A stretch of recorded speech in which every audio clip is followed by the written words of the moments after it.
কচু শাক বনাবলৈ লৈছোঁ আৰু আজি ভাবিলোঁ কচু শাকৰ বইল বনাওঁ। আৰু এতিয়া এনেকৈ কেৰাহী এখনত পানী দি দিছোঁ, গৰম পানী।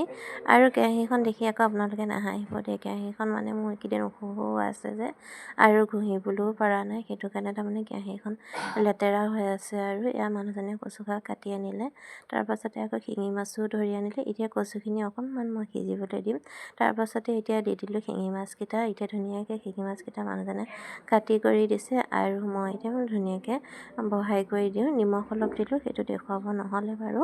তাৰপাছতে এতিয়া মোকো ধুনীয়াকৈ সিজিবলৈ দিম, আৰু মানে বইলহে বনাইছোঁ। আৰু এতিয়া আদা নহৰু এনেকৈ দি দিলোঁ, তাৰপিছতে জলকীয়া দি দিছোঁ, আৰু বেছি একো দিয়া নাই, অন্য অলপ অলপ দিছোঁ আৰু সকলোবিলাক। তাৰপাছতে এতিয়া উতলিবলৈ দিম, আৰু ধুনীয়াকৈ নহয় জানো, উতলাৰ পিছতে আৰু হৈ যাব আৰু খাবলৈ কাৰণে। তাৰপৰা এতিয়া চাওকচোন, এতিয়া উতলি উতলি কিমান ধুনীয়া এটা মানে চেণ্ট ওলাই আছে, গোন্ধটো শুনিয়ে যাতে গোন্ধটো পাই মানে খাওঁ খাওঁ লাগি গৈছে। আৰু দেখিছেনে, এয়া কচু শাক ধুনীয়াকৈ সিজি গ'ল, আৰু মাছো ধুনীয়াকৈ বইল হৈ গ'ল, আৰু এতিয়া তৰকাৰী খাবলৈ হৈ গ'ল। আৰু এতিয়া খোৱাহে ভাল আৰু